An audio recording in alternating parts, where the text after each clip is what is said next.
You want to catch this lightning in a bottle. Yes. But seriously, you know, when I moved out here, I was a liberal, right? Like I was a liberal in the Northeast. Massachusetts, the most notorious liberal place on earth. Everybody says how racist Massachusetts is. Always votes Democrat. But I moved out here and it made me more centrist and more like, because, you know, fuck Joe Biden, first off. He sucks. He's the worst president of my lifetime. Okay. Why? Just look at the quality of living.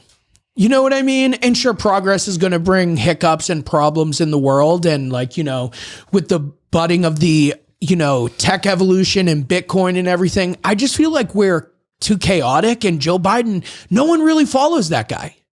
You know, say what you want about Donald Trump, probably a complete piece of shit. I'm sure if we could get a view in of Donald Trump's like hotel rooms over the years, he would be fucked. You know what I'm saying? But at least he could lead, and at least he was a strong, and that's all I'm saying. And I feel like, you know, Joe Biden, I want to get behind this guy. Hate his guts. And all those vote blue no matter who. Are you really that smart? Liberals that always talk about how you know, the left is the smarter, more educated. Well, then why are you voting blue no matter who? You know what I mean? If we were going to have an old man in office, at least have Bernie. Yes. So that's probably the most salacious thing I'll say is fuck Joe Biden. So, but you said that if you want to have an old man in the office, at least have Bernie. Yeah. You know, and I think he's like a more like, I just don't think Joe Biden is like, if you're going to vote liberal, vote for an actual liberal, because Joe Biden is not really a true Democrat. Yes. You know what I mean? He's not really. And let's be honest, Donald Trump wasn't a fucking Republican until he got rich, you know, if you look back, you know. So the vote, really the anger comes from the vote blue no matter who people. Do you want headphones? Yes. And I'm a sound guy at Jam in the Van, so I know it's a thankless job. You're really in charge of so much shit as the sound person. What's a Jam in the Van? Jam in the Van is this really great venue in Culver City, and they do live music and they do live comedy, and they also have this like RV van that drives around the country playing music. Oh, Jam in the Van. Jam in the Van. I thought it was Jim in the van. Jim. Hey, Jim. It's actually just Jim Belushi from According to Jim. Jim in the Van. Hey, what's up, guys? This is Jim Belushi.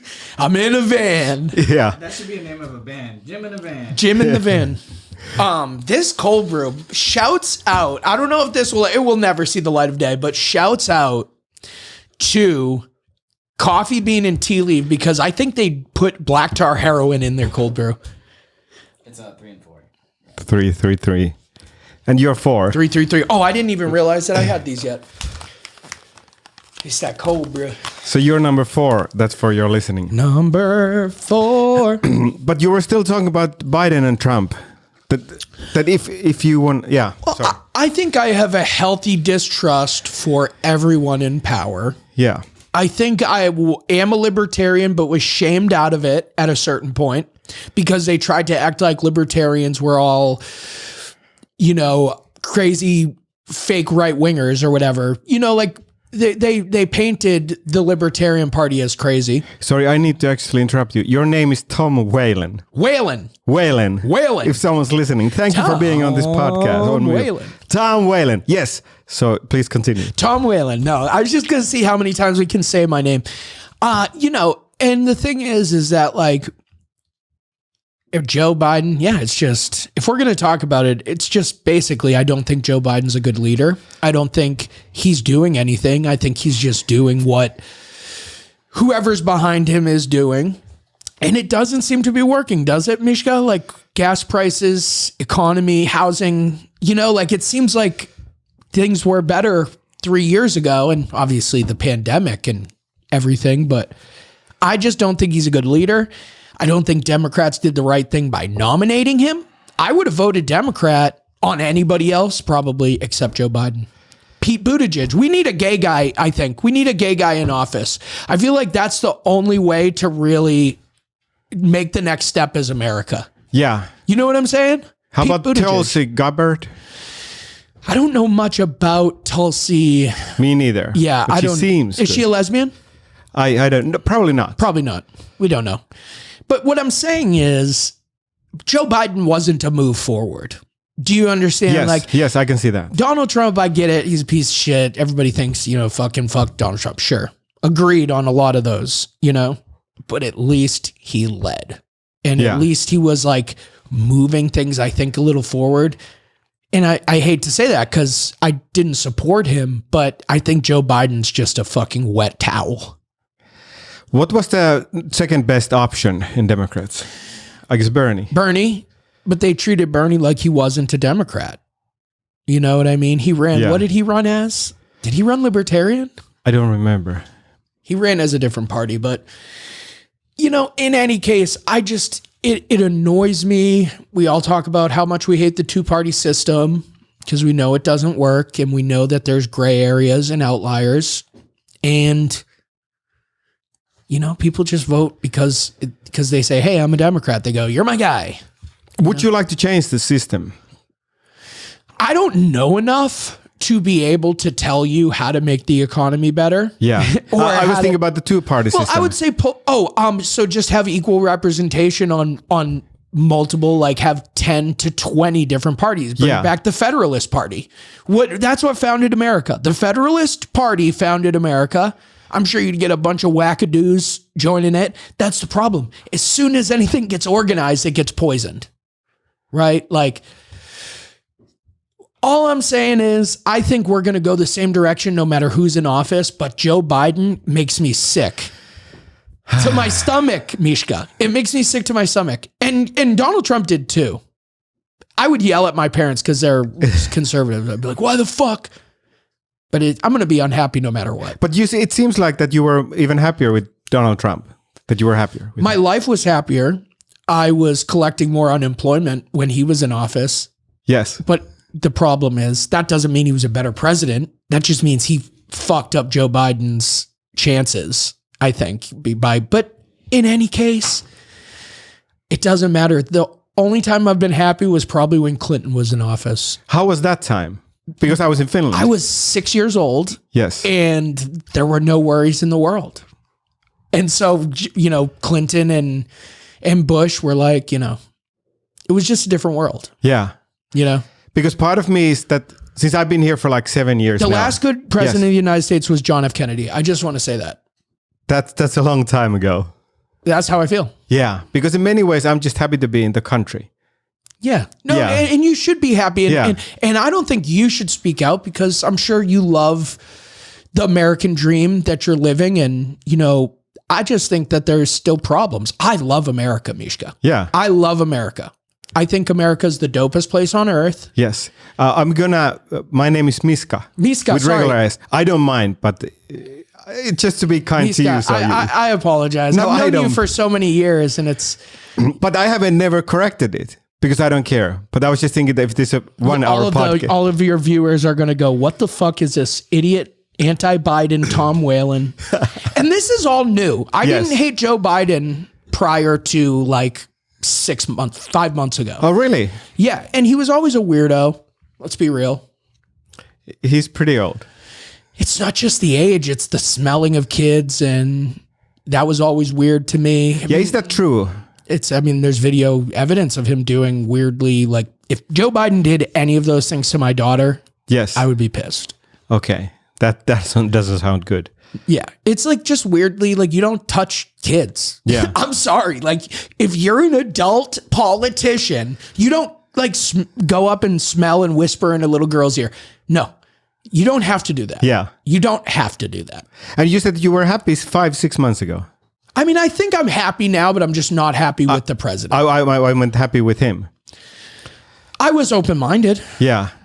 I was open-minded, but what has gotten better? Everybody was like, oh, kids in cages. Where those kids are still in cages, my dude. Yeah. There are no cages being, rectified. Okay. What was some other there's just so much stuff that Biden and Biden supporters were promising that never happened. Yeah. How do you think about the universal health care? Well, I'm on fucking Medi-Cal. How is it? Sucks. It's the worst. Yeah, please tell me how it works. I'm not sure. So with Medi-Cal, they'll assign you basically what's like a community clinic. Yeah. Right? Like somewhere where like either if you're on the east side, they have one on the east side, they have one in the valley, they have one in Hollywood, they have one in Santa Monica, you know. And you have to like, they assign you a primary care physician and you have to like book an appointment 4 months in advance, you know, out, because the doctors that accept Medi-Cal get inundated and they don't get paid as well. Okay. So they don't want to work. Like if you have Medi-Cal, they don't really want you, but they have to take you. Okay. So it's a pain in the ass going to the doctor. They don't give you anything you really need. You know, they don't really like, I feel like they just give you antibiotics and send you on your way. It's just not great healthcare. Is it free? It's free to a certain extent. I mean, we pay taxes. Yeah. So the amount of taxes that we pay, I mean, I would hope. Yes, but you don't need to pay when you go to a doctor. Sometimes there are copays. I mean, if you need something really bad, like if I got like hit by a car. Yes. And I had to take an ambulance to the hospital, they would charge me like, you know, $600, $700. And how do you get on Medi-Cal? Medicare, which one is it? Medi-Cal. Yeah. So which is just state-funded healthcare. Yeah. And I think every state has their own. But to get on Medi-Cal, you just call, you know, the social services office and you say like, hey, I'm, you know, either self-employed or unemployed. Yeah. Or you can also call Covered California, which is, or go to coveredcalifornia.com. Yeah. And, you know, I buy my insurance from there. And what's healthcare like back home? Well, it's supposed to be free. So it's not free anymore, but generally it's universal healthcare. Everyone gets to go to the doctor for free. Now they have added some costs. There's some small pays, but generally it's universal healthcare. So let's say like you have like a mole. Yes. But like you don't need to have it removed. Yeah. It's not cancerous, but you just want to get rid of it. Yeah. What do they charge you? My guess would be $50. Okay. Not hundreds for sure. Yeah. Or if you had to get an ambulance, yes, you get hit by a car. I've never heard that they charge for ambulance. I might be wrong, but I've never heard. So it's a really tough situation because if you get injured and an ambulance comes, they say, do you want to go to the hospital? Sometimes they say you need to go to the hospital. Yes. And then, but you're still responsible to pay for that ambulance and the EMTs and the check-in and all that stuff, you know, like, I mean, I'm sure, you know, the actual ER is probably like a $75 copay. Yeah.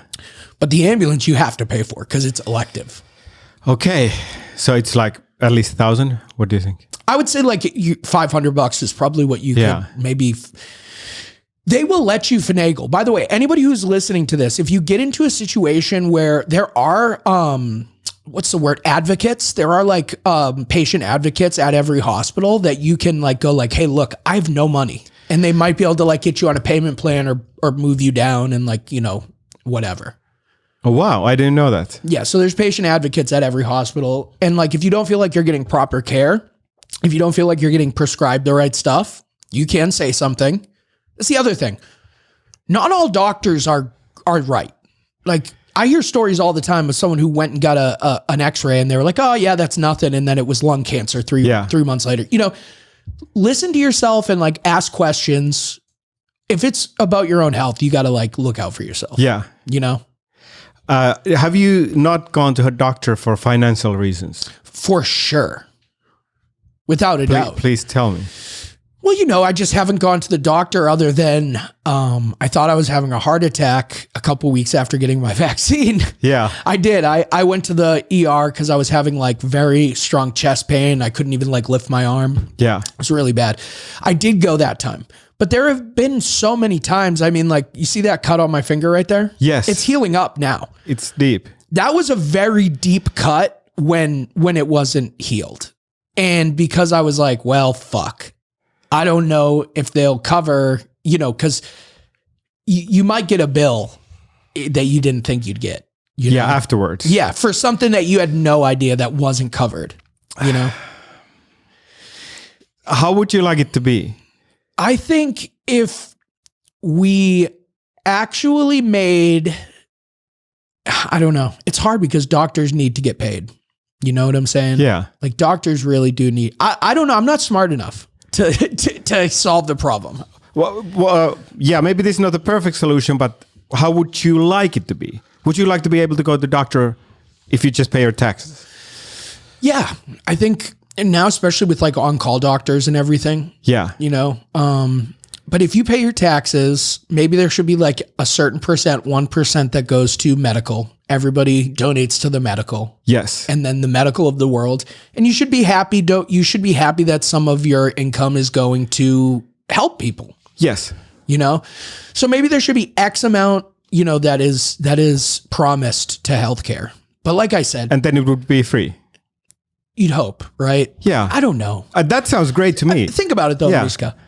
If you got to pay the reception at the hospital. You got to pay the nurses. You got to pay the doctors. The building. You got the rent on. I mean, I'm sure it's crazy to own a hospital. The electricity. Yes. The electricity in the hospital alone is tens of thousands of dollars, I'm sure. Yes. Monthly, you know.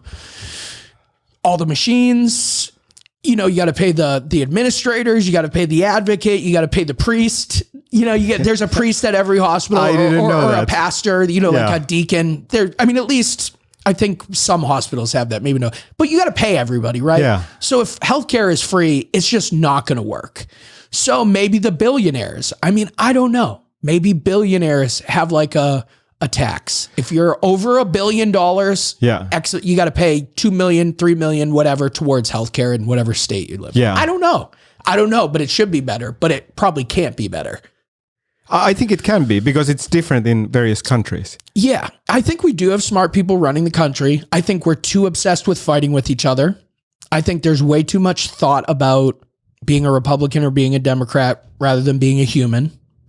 And I think if we focus this time and energy on yelling at each other about why we're wrong and instead really came together, but there's no way to do that with the way everything is set up. Everybody's just lobbying for votes. You're just saying what you want people to hear so you can get into office and then do whatever you want to do. Do you think it was ever honest in your lifetime? Not in my lifetime. I feel like JFK was maybe the last honest election because if you think about it, Lyndon Johnson took over for him because he was the vice president. Then Nixon got in. Nixon was fucking, Watergate. That was all a fix. And then who was after Nixon? Maybe Jimmy Carter. Maybe he was... I think after, I'm probably messing this up. Nonetheless, then Reagan got into office and we all know Reagan was just like, I wasn't alive, but I've heard nothing but terrible things, and he kind of changed the world. And then there was that huge, like the junk bonds crash in the 80s that made a bunch of people go broke. And then Clinton had the sexual stuff and like, who knows, the Clinton family are a bunch of weirdos. So like, who knows what was really going on there? And then Bush, the whole 9/11, we just haven't been clean since fucking JFK. Yeah. It's been shenanigans since JFK. So what can we do? Move to a different country. I want to get so rich that I can own a parcel of land and make a new country. Where? I don't know. I would probably be off like Nova Scotia. Okay. It's pretty cold. Yeah, but I'm from Boston. It's not that much colder than Boston. Okay, so you like it. Yeah, but all I'm saying is that's obviously a pipe dream and it will probably never happen. But what I'm saying is it's just so corrupt now. I just feel like everything is so corrupt. Yeah, I feel sad about the hopelessness, what you're saying, that you don't even see how to solve this. I might just move to Germany or something. I don't know. What's a good country to move to? Is Finland good? Finland is great if you don't mind the weather. It gets a bit cold. How cold? Alaska. Okay. How cold? Alaska. Gotcha. Okay, I understand. So you have long, beautiful, light summers. How high does it get during the summer? Does it get into the 80s? Yeah, it can get like here, but only for a few days. Yes. But you have 3 nice summer months. You can go swimming. In Boston, where I'm from, we would have, we'd get like, 7 feet of snow a winter, which is a lot of snow. Yes. And, 7 feet, over the course of it's like 3 inches here, a foot here, whatever.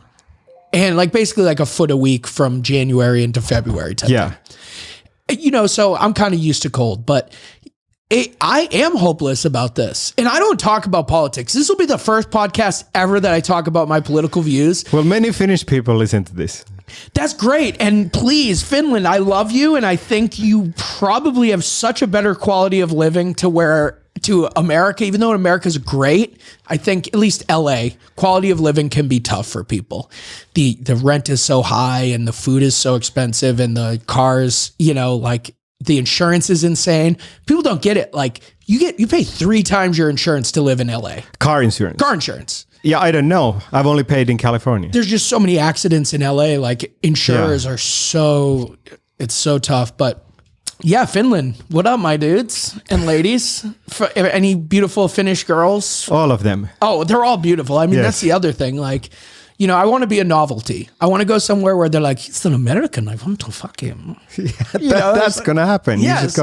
exactly. Okay, you'll go there when we'll book you some shows. We'll get something going. You performed at LA Finnish Center. Yes, I did. And I remember that was still one of my favorite shows and you paid me. Yes. And that's a big shout out because it's not every person pays. Oh, nice. You know? Sometimes you do a show and you walk out with like a LaCroix, Yeah. But Finnish people are awesome. It was so cool. You did part of your set in Finnish and then you did part in English. It was awesome. Yeah. Do you know Ismo? Yes, I know Ismo. I actually saw him at a barbecue and I dropped your name. I said, Miska? And I probably said Miska because I thought that was the correct pronunciation. But really you also didn't know how to say my last name, so it's equal. Yes. Tom's easy. Yes. But great guy, super cool, very easy to talk to. Is he like the biggest comic in Finland?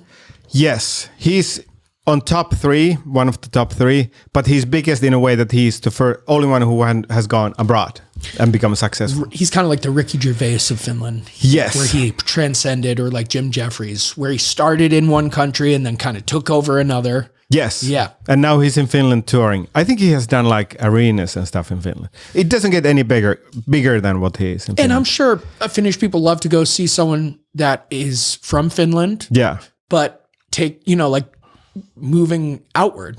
Yes, they do. It's like a hometown spirit. Yeah. Like I loved seeing Conor McGregor win because I'm Irish. Oh, yes. You're born in America. Born in America. Yes. Great-grandmother born in Ireland. Nice. Yeah. So that's actually an interesting question because many people say that they're Irish. So what's your connection to Ireland? And it seems strong. It's very strong. I have a 3-leaf clover, which is, the 4-leaf clover is bullshit. It's all 3-leaf clovers.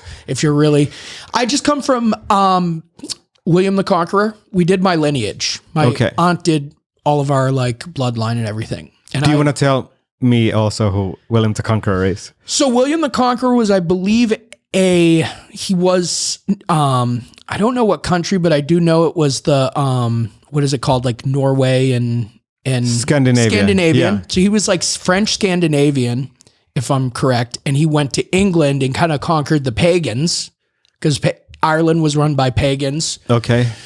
And kind of took over and inserted religion into Ireland and fucked a bunch of women, and he had royal bloodline. Yes. He was a great conqueror, great king. Oh, is that why Irish people are so light-skinned? Probably because Comes from Scandinavia. It's Scandinavian, yeah. And I'm like Black Irish, but I think it's because the Franks also. I think he might have been French, but then conquered Scandinavian places, and then I don't know for sure. Yeah.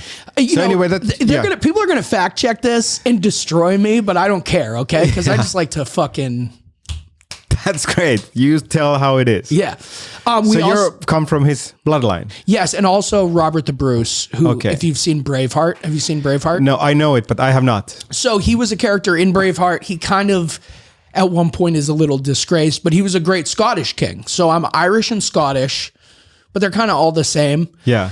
And, I just really feel my heritage. And I think, honestly, white people a lot of times lose their culture and where they come from. Yeah. Because we're all grouped into being white. And, that's fine because I do get that there are, definitely, it's easy to like lump us all together. But, remember, like the thing about being Irish is I don't have that like slave trader guilt. Yeah. I don't have that like slave owner guilt because we came from Ireland where we were slaves for the British. Okay. And there was a time where the British would go to a farm and take 90% of what they created and leave them for 10%. In Britain. In or even Ireland. here. In Ireland, yes. And there was something called prima nocta. that they did to Irish and Scottish and Welsh people, which was when they got married, the English, whoever, the leader of that area, I'm not sure if it would be like a duke or whatever, he would get to have sex with this guy's wife on the night they married. That's not nice. It's not nice because what they were trying to do is get rid of the Irish bloodline. Oh, wow. And bring Yeah. in English blood. So they were tyrannical and disgusting. And we moved here. My family moved here in the early 1900s. So we were not around. So I love being Irish. You know what I mean? I love where I come from. And that's just that. What is it to you being Irish? To me, being Irish, there's, I believe, a magic to the Irish that we were all pagans. And I know that sounds crazy, but I mean, there's like Irish Catholic people believe in a magic almost in the world. And they say the luck of the Irish, right? Yes. There is, I feel like a little bit of magic. Yeah. You And know? there's something rebellious in Irish people. Yes, rebellious, because we were, kind of held down for so long. You look at Conor Yeah. McGregor. That's the spirit of Ireland, fighting Irish. Yeah. And that's what I love. And he's also really charismatic. Sure. Like he knows how it is. And don't forget how much he helps Ireland. I don't know about that. He has done so much for Ireland. And, maybe I wasn't born in Ireland, but I can still, your blood, we go back a long time. Yeah. You know what I mean? And I just feel that. I feel being Irish. Do you feel that you're definitely not British English? No. So there's... Zero British. We've done my blood. Yes. We've done the... just mentally, do you have a... Are you happy not being English? I'm not like anti-English. Yes. I'm anti the stuff that the British did to Irish, Scottish, and Welsh people for sure. But none of those people are around anymore. Yeah. There's no Longshanks. You know what I mean? Longshanks is out. I don't know what that is. Longshanks was one of the tyrannical kings of England that would put this kind of stuff on Irish people. So, I'm not anti-British at all, but I am very proud to be Irish, and I'm proud of the struggles that the Irish people went through and were able to go through to make it to America. And then, what do you think who do you think New York was built by? I guess Irish and Italians. Yes, Irish and Italians, because they were kind of the second-class citizens. Yeah. That's why they were always cops too. Because no one really wanted to be a cop. Yeah. But the Irish were like, wait a second, I get a pension? You look like a cop. I get And I booked saw you as a playing cop all the time. Yes. Yeah. I get a lot of cop roles. Yes.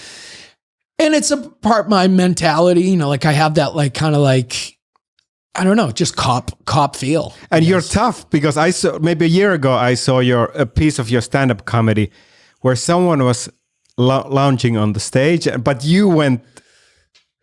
Can you tell how it happened? But you were pretty aggressive. I was even scared. So my dad always taught me never let someone punch you. Okay. Okay, it's better to get in trouble for punching someone than getting knocked out. Yes, and that's what happened. You went. He approached me. So I was doing stand-up, and about 5 minutes in, he started In heckling LA. me. Yeah. Yeah. And I said he looked like Spawn when he comes back from the dead. Okay. It's just a roast joke. He was wearing a hoodie zipped up, and I was just like, give it up for Spawn when he comes back. He hated that. So he starts heckling me and saying I'm not funny, and I'm just shrugging it off, and he starts saying let's go outside. And when someone says let's go outside, you know that this person has ill will for you, right? Yes. This person isn't just trying to have a fun time. Yeah. This person has your destruction in mind. Well, how did it start? You just said the Spawn joke. I said the Spawn joke. You said that he looks like that. Yeah, you look like Spawn. Yeah. Whatever. Yeah. Who cares? That's not a bad joke. Yes. Could be way worse. Reminiscent to Will Smith and Chris Rock. Yes. Chris Rock's joke wasn't that bad. Yeah. But anger does crazy things to people. Yeah. I have anger problems. I know all about it. At this particular moment in time, he was the one that was angry and I was passive. But when he said, let's go outside, I'll fuck you up. And you were still on stage. I'm still on stage. Yeah. And I go, I can't even remember his name. Holy fuck. What the fuck? I can't even. Yes. I go if you think I'm scared of you, bro, you are dead wrong. Okay. And that's when I was just like, do it. and I kind of drew a line in my head because you don't want to let anybody into about 4 feet. Okay. You have like 3 to 4 feet in front of you that you're constantly safe. Okay. You seem to know how this works. Well, I was a judo black belt. I trained for a really long time. Oh, I'm in judo jiu-jitsu. too. Judo's a beautiful sport. You can see in that video, I try to get him with a little ogoshi on there. I just remember the punch because it was so it was impressive. actually kind of like Koshi-Garuma. I like started with Koshi-Garuma, then I tried to get ogoshi, and then anyways. Okay, so you were not trying to punch him. No, I did punch him. Okay. So so I drew the line in my head. Yes. I said, if this guy walks past this line, I'm decking him. Yeah. So I got the mic in my right hand. I go, do something. And, maybe I shouldn't have said do something, but also fucking do something. If you're going to be yelling at me, let's make it happen. So he crossed the line. I hit him with a nice little overhand right, got him kind of straight right on the forehead. I kind of jostled him, and then I went to hip throw him. And someone grabbed his back. And at that point, I'm in fight mode. So I start hitting him with some uppercuts and I throw in some knees in and everything. And then it gets broken up. Now, what you don't see in the video. Yeah. That sounds really terrible. And you should hitting post someone. This if I don't support that. I don't support hitting someone that's not aggressively attacking you. Okay. Well, yeah. So I would never hit somebody for no reason. I am a lover. Yes. I mean, right? Like, every time you see me, it's usually happy, lovey stuff. Yeah, right? that's why I was so shook by the video. Yeah. But that's the Irish in me. Yeah. You know and what he I'm was saying? approaching you with the intent And that to was when attack. I was drinking as well. Okay. Oh, I you don't drink? anymore. I don't drink anymore. Yeah. So that's very anti-Irish, people always say. And that's the thing is I think Irish people are just susceptible to addiction for whatever reason. Yeah. Years of oppression, who knows? So he was there on the ground and then he... Well, Yeah, no. It got broken up. Yeah. Then my friend Ashley, who had come to the show, I see her leaving, right? And she's like leaving. So I kind of run after her and she's like going down the sidewalk away. And I'm like, Ashley, I'm sorry. All of a sudden I hear Tom, in the distance, I hear someone alert me. Yes. And I just have just enough time to turn and he catches me on the side of the head with a sucker punch. Yes. I had no idea he was coming. So he catches me on the side of the head. Luckily, it glances off, maybe sweat or whatever, glances off. And then I go to town on this guy and I split his ear and he was bleeding down his ear. I mean, I'm not saying that this is right. You wanted to hear the story, Miska. Yeah, I wanted. I wanted to hear it. I didn't bring it up. I'm not proud of it necessarily, but I think I needed to do what I needed to do. And in that particular scenario, it was a shame. How did it end? Me choking him. But then I got pulled off and, we went our separate ways. No, actually, about 5 minutes after, we were all smoking a blunt in With a circle. him? Yeah. Okay. So it ended all well as that ends well. I'm not a bad winner. And it was clear that in that scenario, I had won that interaction, but I just chilled with him after. But he's not a good guy. He's messaged jobs that I've had and told them that I was a piece of shit and racist, homophobic, all this kind of stuff. And my employers would send me the message and be like, who is this guy? And I have to just be like, oh, it's this guy that fucking basically attacked me on stage and I beat him up. You wanted to hear it. Yeah, well, I'm happy that you told me. I'm a loving guy. Yeah, but don't ever, and I will love with everything inside of me until you make me feel like I'm unsafe. Okay. Because to me, the best way to protect yourself is to neutralize the situation quick. Yeah. Have you been in fights? I've been in a lot of fights and I haven't won them all. I win most of them because I know a little bit about something, but I've gotten knocked out and I've gotten slammed and it's not fun. And anybody watching this, don't fight. Be a pacifist because it will make you avoid so much drama and everything. But it's a part of me. And I feel like, it's a good part of me, but it hasn't always done good things. Yeah. Because I feel that you have that kind of fire or spark, which I saw in that video, because he was approaching you and you went for it.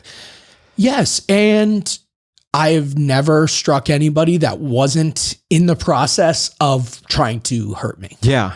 Because that's just, I feel like how you have to be. I don't want to be that guy in the video that that gets sucker punched and knocked out because he didn't want to throw the first punch. Like I'm gonna try to take care of it before it becomes a problem. But judo, black belt. Yes. Because I have green belt now. Okay. I have blue belt in Finland, but I transferred it. Yeah. I was in judo practice last night. Really? So where do you train? Hotel. Okay. Yes, because we moved to that area. I don't have my gi anymore. So what happened is I had so many torn meniscuses. Yes. So you know how much rotating and turning you do on your back What's leg. meniscus? Meniscus is the padding in between your femur and your tibia. Right under your kneecap. You're really good with the names. With those. I've had so many surgeries, Miska. What is femur and tibia? The femur is the bone that goes from your hip to your kneecap. Yeah. And then your tibia fibia are the two bones that make up your shin. Okay, got it. And so when you lose your meniscus, those bones rub together and they lock up with your kneecap, aka patella. Yeah. And they my knee would lock up all the time. So I was trying to train judo. I had like a botched surgery. My first surgery, I didn't rehab well. My second surgery was botched. I ended up having a bottleneck tear, but I kept trying to do judo. And I ended up ruining my knee. I had to get a cadaver meniscus. So I have a dead person's meniscus in my right knee. Wow. And they had to also put a metal wedge into my femur because my femur had bent. Yeah. It had like warped. So they had to cut it in half and put a wedge in. So I have a wedge in my knee. I have a big titanium thing and a dead person's meniscus. So with that being said, judo is kind of out of the picture now. Okay. Because I don't want to ruin this knee because at this point, I don't want to be in a wheelchair when I'm 50 years old. Yeah. I need to keep this meniscus happy and healthy. Yeah. I want to get back into jiu-jitsu because jiu-jitsu for me is very low impact on the knee as long as your training partner respects you, you know? What's the main difference for you? Because I've never taken classes and I've been trying to learn. The biggest difference is the goal. The goal of jiu-jitsu is the primary goal is to get away, right? To sweep, to be able to get out from under someone, right? Yes. It's mainly ground, but that's grappling. Japanese jiu-jitsu, right? And then Brazilian jiu-jitsu is, yes, all on the ground. Brazilian jiu-jitsu is a little bit more tack-based. So you're trying to choke the guy using his clothing, using, so it's more about chokes, locks, mostly arm locks, some shoulder locks. Nothing standing up. No, I mean, you start standing up in jiu-jitsu, so you do use an element of judo, but Japanese jiu-jitsu and judo are basically the same. Yeah. Right? Just different names for little things. Like jujigatame, they're the same. Yes. So, but in, what was I saying? So you start standing up. Yes. You start standing. And then the goal is you can either pull guard, which a lot of judo practitioners like to go for a throw because the point of judo is to win on points by throws and either a throw or a pin. Yes. With Brazilian jiu-jitsu, the goal is to submit the person or win on positioning, like getting on top, passing guard. What's passing guard? So passing guard, let's say you and I are doing jiu-jitsu, right? Yeah. And you pull guard. So you have your legs wrapped around me. Sorry, I don't know what that is. Passing guard. Pulling guard would mean I stand up to you, I grab you, and I fall to my back. Okay. So I'm on We don't have that move in judo. It's very rarely used in judo because I think if you pull guard in judo, it's actually you pull and it's over because that would be considered a throw for the other person, right? But Brazilian jiu-jitsu, or like really any submission grappling tournaments, you start standing up. A lot of people will pull guard because they feel more in control when they're in the guard. They can get a triangle, they can get a kimura, they can get, they can sweep you and get on top. They have a game plan, right? Yeah. So pulling guard would mean I pull you down. Yeah. There's different types of guard, but your job or my job, you pull me down, I'm in your guard, right? Yes. So what I need to do is break your guard. So get your legs unwrapped from behind me. Yeah. That's the start, right? Yeah. So once you get the legs unwrapped, you can posture up. And then if you can throw their legs, if you can get your leg over one of their legs, that's called half guard. Okay. If you can get both legs over, that's called side control. Yeah. Excuse me. If you can get your knee on their belly, that's a point. That's called knee on belly. Yeah. Pretty self-explanatory. And then if you can get your whole leg over, that's mount. And that's like a lot of points. Yeah. You know, it depends on the different tournaments have different point systems. Yeah. You know what I mean? And so that's how one way to win. Whereas judo, it's pin or throw. Yeah. Right? There, Or submit. But Yeah. submissions are kind of an afterthought, I believe, in judo. Don't you agree? I think the chokes are pretty common. Common, yes, but throws, your goal in judo is to get that winning throw. Yes, I agree. That's and the even goal. the newaza, the ground is secondary. Newaza, yeah, exactly. And then so you can get your arm locks, you can get your collar chokes, you can get all those, you know, all the good stuff. But like the real point is get that throw, end it quick. Yes. One hip toss, it's over. Yeah. You know? And so, whereas Brazilian Jiu-Jitsu, like, you know, you want to only go for the throws don't matter.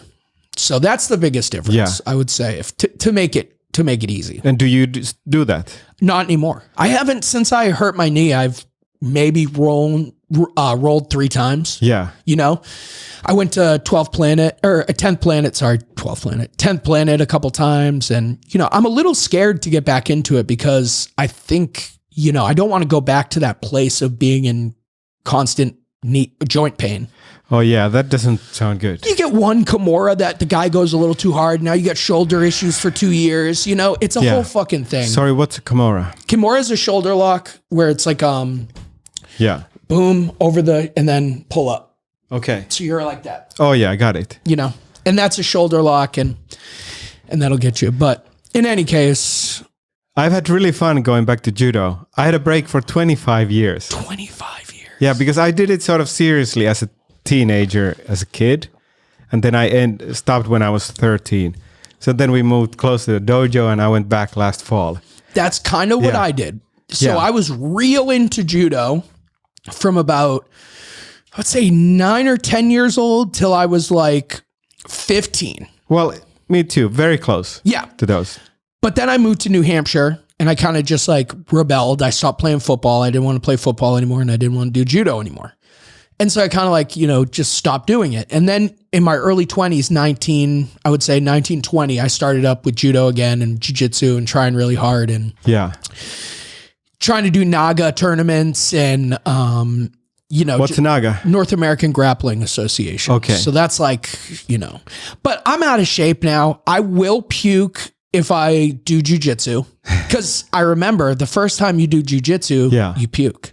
That's what people don't tell you because you're not used to using that kind of aerobic with anaerobic and people are squeezing your torso. Like and all muscles. All the muscles. Yeah. And people are squeezing, you know, like if you're in someone's guard, they're like squeezing your torso, right? So your lungs are pumping. Okay, because in judo, you're not allowed to do that. Yes. You're not allowed to squeeze. Right.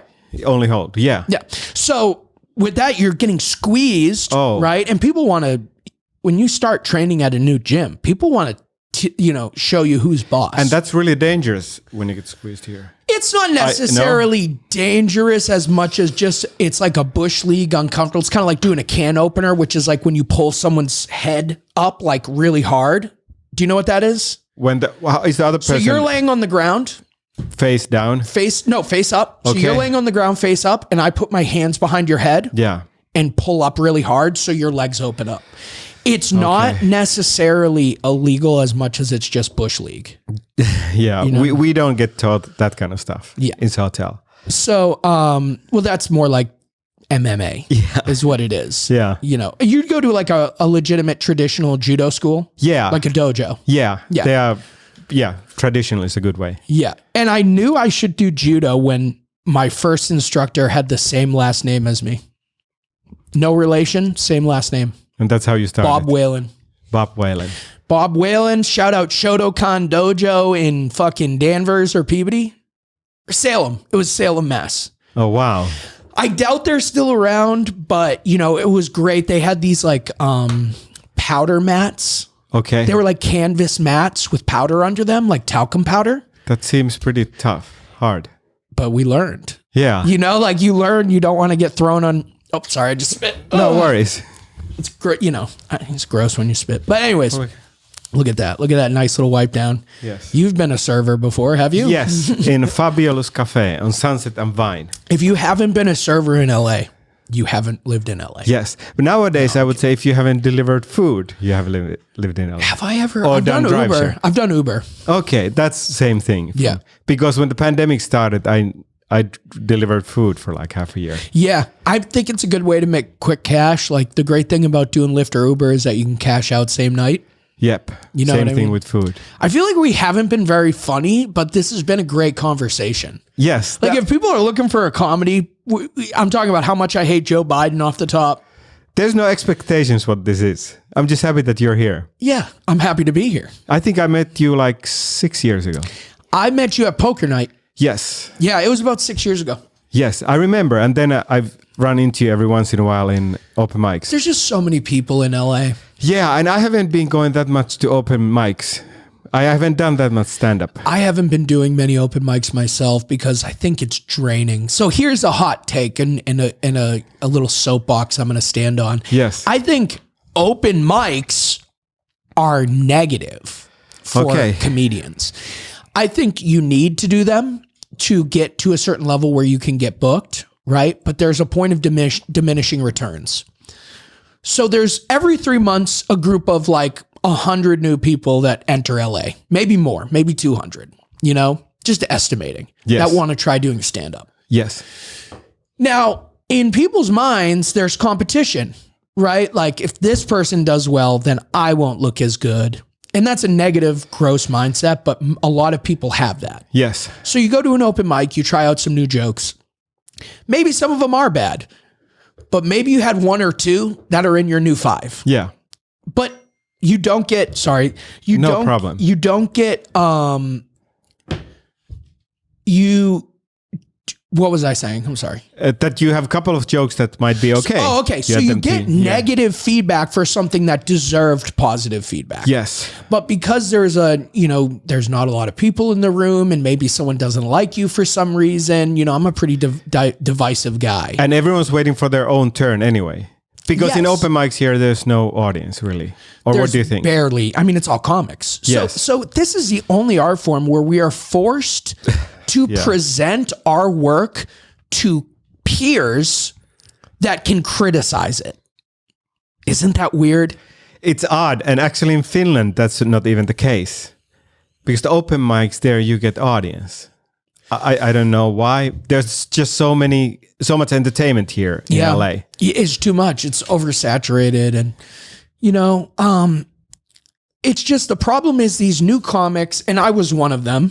Yes. They come in, they're like, I'm going to take over Hollywood. Well, little do you know that there are 15, even if you are great, even if you have greatness inside of you and the most potential on earth, there's 10 to 15 other people that have the same amount of potential that have been here for 3 or 4 years longer. Yeah. And they do the same stuff that you do. So you have to pay your dues and you have to work through. And I think a lot of people come in and they burn bright and then they flicker away. I know. I think you need to enter LA twice. You come here, like I'm really talking about myself. You come here, okay, it's going to happen. I'm going to become the next Bond villain in like 2 months. Yes. And it looks cool. And then when 6 months have passed, it's not happening and you get really depressed. Yes. And then you need to sort of recoup and then enter again that, okay, I'm here for a long haul. Yes. So let's start submitting, going to open mics, and let's see what happens. And great things might happen or they might never happen. You just need to find some kind of happy way to live in the midst. That's not to say don't do open mics. I mean, you got to try stuff, but find your right open mics. Like find people that are supportive, but not overly supportive. The other thing is people band together in groups or cliques. Yes. And they will show only praise for their group, and anybody outside of their group is the enemy. Yes. Right? Toxic mindset. And this is a mindset that's been kind of instilled in us our whole lives. Yeah. Of like, you have to have an enemy. No, you don't. The enemy is yourself at the end of the day. You know what I'm saying? Yeah. You're not going to stop anyone from being great, and no one great is going to try to stop you. And they're not going to take your place. We all have our own path. Yes. I try to remember that. You're going to get like the gods of creativity are going to shine down upon you if you allow others to create successfully. That's beautiful. And so if you're able to like you don't want to tell people everything's great, but you also don't want to, like not give props to people that deserve it. Yeah. So open mics are a very toxic place unless you find the ones that you love. Do you want to say a couple of good ones? Oh, so I go to this invite-only open mic on Wednesdays, which Yes. I think you've been to. Have you been to End of the Road? No. You got to come. Okay. You're invited. Thank you. I got invited. You're invited. Okay. But it's really great. All top shelf, high level working comics Yeah. all get together and we sit out on a bike path with a mic and a speaker and we do comedy for anybody passing by. But what we're really trying to do is just perform for people that aren't going to be like overly critical or overly supportive. Yes. So you find out which jokes. So I always find out which jokes work there. Okay. I like Third Wheel, although Third Wheel sometimes the problem is there's a group of open micers that are more concerned with partying and the other parts of comedy than actually being successful. Yes. And once they take over an area, I don't trust those places anymore. There's like, I loved going. It just Right here. Right? yes, but it just started becoming like a Coke fucking den. Okay. I haven't been there for a year. And or I'm 2 like, years. I'm sober from alcohol and hard drugs. So I don't want to be there. Yeah. You know? And Third Wheel is amazing. I love the people that run it, but sometimes I go there and I'm like, ugh, I hate this group. I hate being around losers. And I'm not saying I'm not a loser, but if I am currently a loser, I don't want to be here for long. Yes. So I don't want to surround myself. Let's just say I am a loser. I don't want to surround myself with more losers. Yes. I want know. to surround myself with winners and people that are excelling. Yeah. And so Third Wheel sometimes has that crowd come in and that can be, but I like Third Wheel a lot. And then the improv open mic, I recommend the improv open mic doing comedy for Rita. Yeah. You get seen by a booker. Or Yeah. She's a booker, right? I think Rita does a lot. I you don't see think she just you get books, seen by yeah. someone who works there. Yes. Yes. And you get seen, I mean, the bartenders, like you want to do good so the bartenders think you're good. You want to do Yes. good so the servers think you're good, the door Yeah. guy. You're always being watched. That's the other thing. Anybody listening to this, do your best all the time and shine your brightest every time you get a chance. Yeah. Because you never really know who's scrutinizing you or looking at you. Yes. And Laugh Factory. I stay away. Okay. I've been there on Tuesdays. The only time I've ever done the Laugh Factory, Mike, I went up, 30 seconds in, I said shit. They gave me the light and I never went back because you weren't allowed to swear at that point. Yeah, it might be the same thing. And so yeah, but I don't really, How about Comedy Store? so the Comedy Store doesn't really have an open mic anymore. They have potluck, which you have to submit for on Fridays. Yes. And I just never submit for it anymore. No. I've done potluck 4 times. Me maybe 3 times when it was open. They would have already passed me. You know what I mean? I feel like I don't even want to try anymore. I want to just do such great things that they then are like, fuck, we should have. You know what I mean? I think you need to go there for like constantly. I am at the Comedy Store. I'm at the Comedy Store too much. Okay. But that's the thing. So the only thing is the potluck. I love the Comedy Store. Yeah. My heart is so connected to the Comedy Store. My soul is drawn to the Comedy Store, right? Yeah. It's just not time. They're trying out other people. You Yeah. know what I mean? And so I'm not going to try. Like if down the line, they're like, we want Tom to get more spots, they'll come up to me, but I get up at the Comedy Store enough to be happy. I'm not a door guy there. I don't want to be a door guy there. What kind of shows do you do? Are people able to get up if you're a door guy? If you're a door guy, If you're not a door guy? potluck. Potluck. I mean, there have been times like my friend Omid put me up on his show. Yes. So like some indie shows that are held in Comedy Yes, Store. independent shows, like you can get up on those. A lot of people get up on like Tammy Joe's show, and like there was like the Crazy Cindy shows back in the day, and they used to have the Michael Q shows. Like you used to be able to do bringer shows. Don't do bringer shows, folks.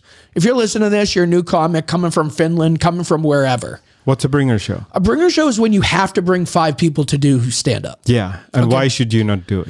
Because you're going to alienate your friends. Okay. You're going to make them pay because you don't understand. Yeah. Like the ticket's only $10-$20, right? But the drink, you 2-drink minimum. And parking and everything. Parking. Yeah. And then you get to see your friend do 5 minutes of stand up. No one's there. I mean, you know, like everybody's there to see one person. It's not a real audience. You know, you got little pockets. It doesn't sound good.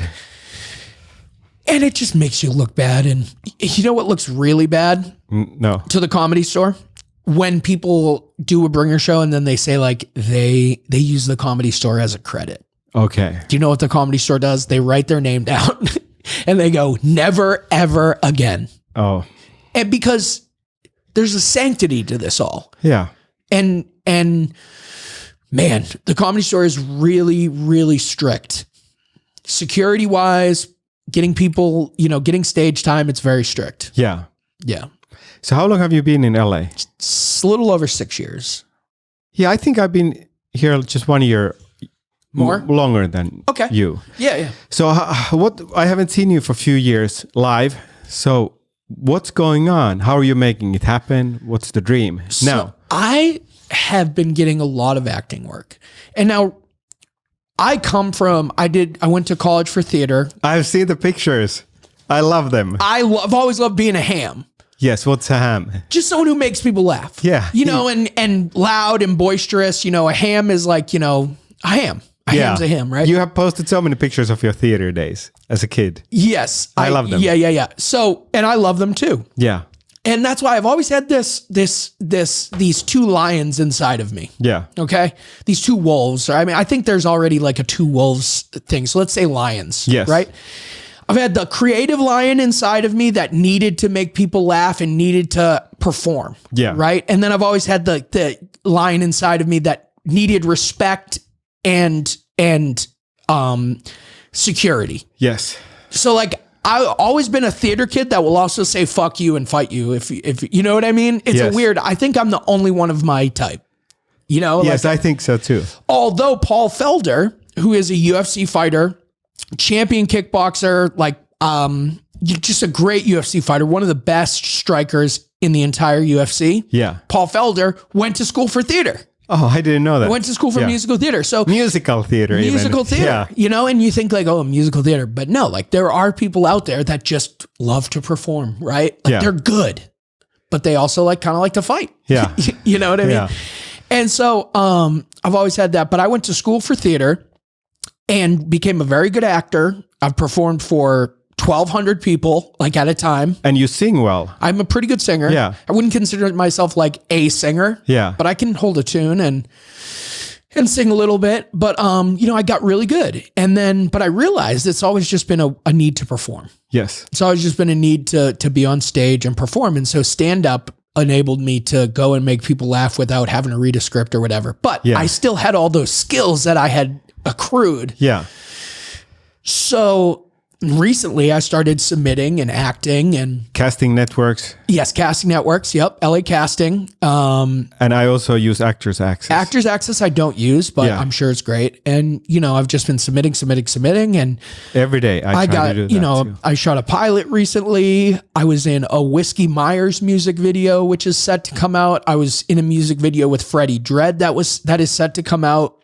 I've weirdly aligned myself with the music industry. Isn't that weird? I've never asked for this, yet I'm, you know, surrounding myself. I'm working on a Capitol Records project. I'm working on an RCA Records project. These are big, you know, record labels. And you sang Prince. That was not for any of those record labels, but I sang Prince. Did you watch that video? A part of it. Okay, it was probably bad. Yeah, but, you know, I don't remember. You were looking for something at Improv, right? Yes, it was at the Improv. Yes, because and then you sang on your social media, and you're a better singer than many people. Like you're a good singer. I would like you to sing more in public. I think I should, but you know you sang Eagles. Oh, at home. Desperado. Yes. One of my favorite songs. I listened to the whole thing. Yeah, I thank you. Thank you very much. Yeah. Because I do believe that singing is, why do birds sing? Right? Like, why do we have this ability to do it? Yeah. And it releases like serotonin for me. It Yeah. releases dopamine when I sing, and I like to sing. Yeah. Yeah. Could you see future in music?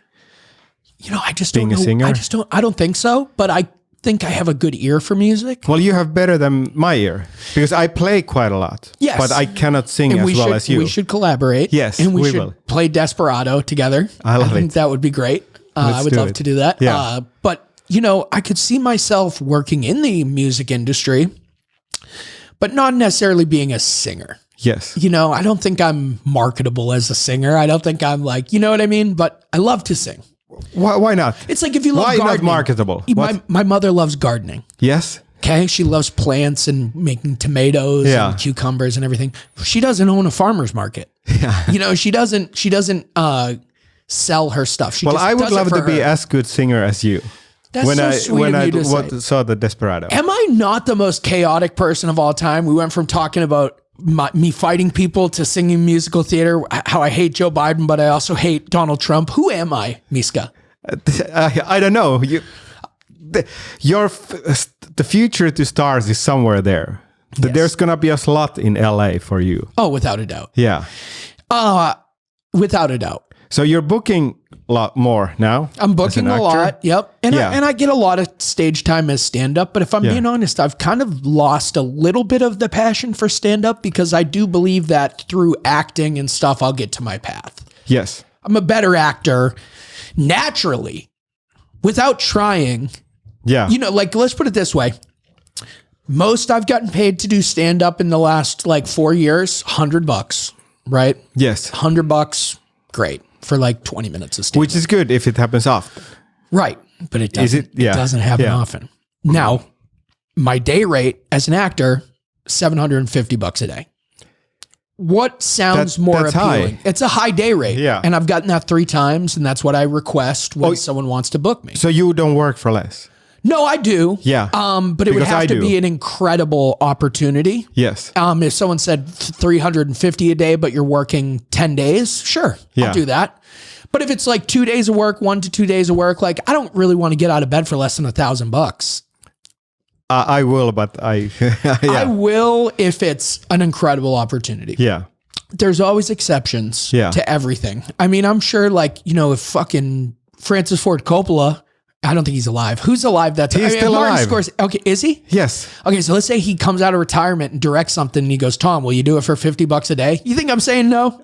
No, you're I'm going going to to say yes. if Martin Scorsese says, hey, we need you for something, but we can't pay you. Yeah. I'm doing it. Yeah. But, it's just I want to do this as a job. Yeah. And if you undervalue yourself, you're never going to get what you want because you're always going to take a little less than what you deserve. Well, because I submit myself to all the indie projects. You see the same stuff on Actors Access, casting networks. And so my agent also sometimes gives me network auditions. But I really submit myself to everything that pays something. Okay. $150 for 8 hours of work. Well, if it's a speaking part, I don't do background unless if it pays fine. I do background, but only if it pays okay. Yeah. But for speaking parts, I can do them pretty cheap. Sure, yeah. Like I said. I'm not saying I'm right, but what do you think about it? Because you value... Well, okay, Yeah. so for instance, my friend Tabitha hit me up. Yes. She's a good friend of mine. She said, we're making a film Yeah. for festivals. I'm starring in it, and we need someone to play a comedy club worker. Yes. I said yes, because she's my friend. Yeah.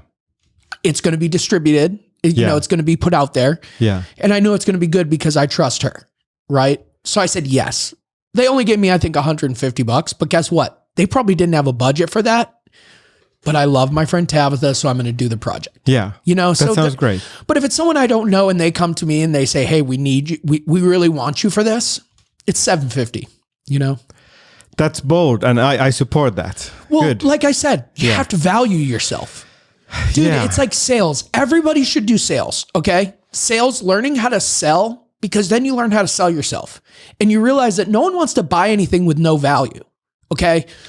You are a product as an actor, as a comic, whatever you do, artist, you're a product and you need to sell yourself. Right. Yeah. So like people are going to want to pay more money if they think something's good. Yeah. So if you know you're good, you should value yourself highly. I'm happy to hear this. You know, and you'll attract it, and it might take time to attract it, but if you put it out there, you'll attract it. You know? And that's the way you approach it. That's the way I approach it. It doesn't always work, but it's a philosophy that I follow. Bob Proctor. Do you know who Bob Proctor is? Okay. But that's great what you said. I love it. Yeah. So we have a problem as artists of undervaluing ourselves. I will never pay for an open mic ever again. I'll never pay for an open mic again. Okay. I'll never pay to do stand-up again because you're devaluing yourself. You're devaluing your art, your creativity, everything. And you're telling people, I'll do anything for stage time, right?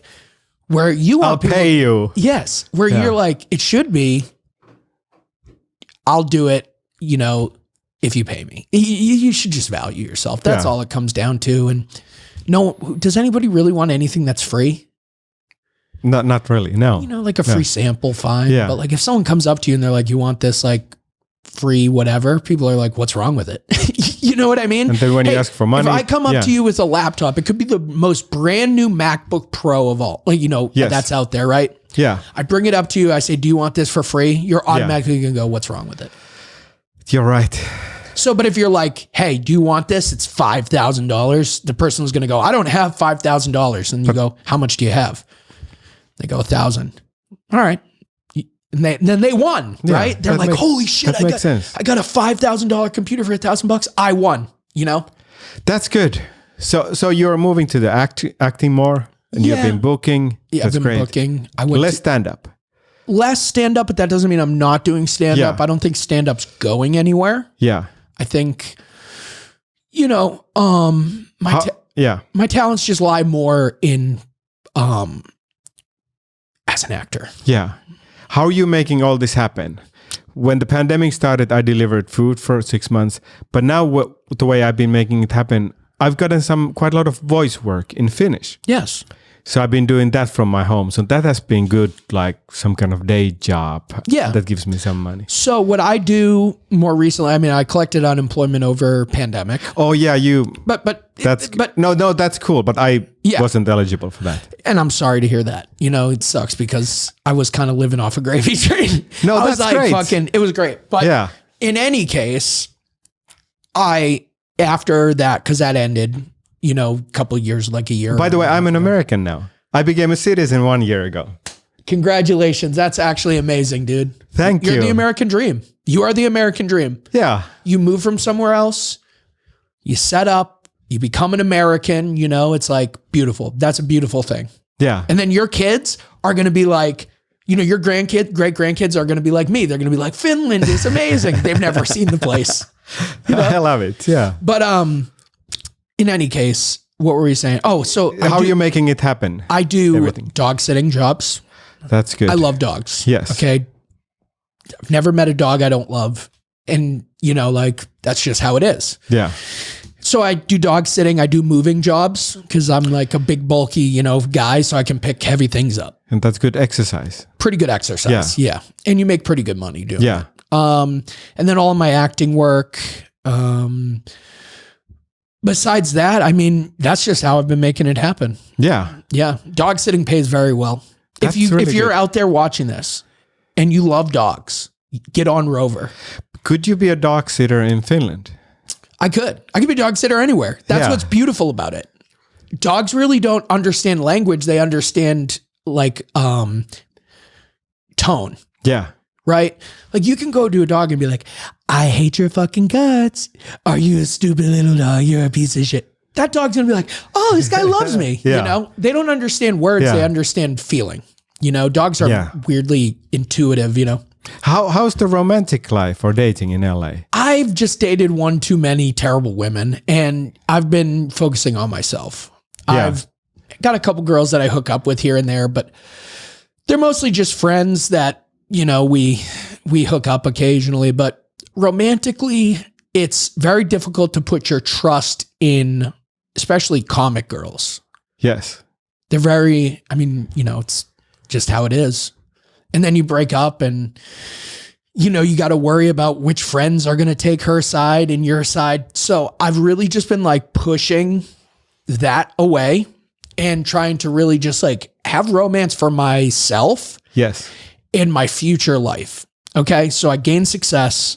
I get what I want in life. I attract a woman. So here's the thing. When you're fishing, you don't jump in the water. Yeah. Yes, you don't. Okay. Cause you're going to scare the fish. Yeah. And you might grab one, but it's probably a slow, sick fucking fish, you know, that you don't even want to eat that fish. Yes. Right. But what a great fisherman does is he puts out a lure. He knows what that fish is going to want, and he puts out the lure and he waits for the bite. Yes. And if he pulls it up and it's not big enough, he throws it back. Yes. Right. So that's how everybody should be. You know, like you're never going to get respect if you're like pushing. If you're accepting gifts given to you, whether it's romantically, career-wise, growing as a person, just accepting is so much better than grabbing. Yeah. You know, if that makes sense. Yes, it does. But you're not waiting for some future moment. Are you open to romantic stuff now? Absolutely. I'm open to it, but I have a lot of walls up, and I definitely like, you know, am easy to block it off. Okay. I hang out with a lot of beautiful women that I have beautiful, intimate friendships with. Yeah. I've been sexual with a couple of them, but you know, like what I've learned is that I just need feminine energy in my life, and it doesn't always have to be sexual. Yeah. And that I want to find a girl who I love, that I can build with, and that just haven't found it. And I thought I did. We've all thought we did. But the problem is when you grow, the other person's going to grow, and maybe you guys grow apart. Yeah. And so I'm trying to like get to my full ascended self, like my highest self, right? Yeah. Then attract. That's the plan. Sounds great. Yeah. The last thing, so if someone is not in LA yet, he might be in Finland or Boston or wherever. Yeah, wherever. Do you have any advice? Oh, yes. Wanting to come here to make it. Too much advice. You can buy my seminar. Yeah. I would say the greatest advice is, you know, be true to yourself and accept gifts from the universe. Generosities, accept them.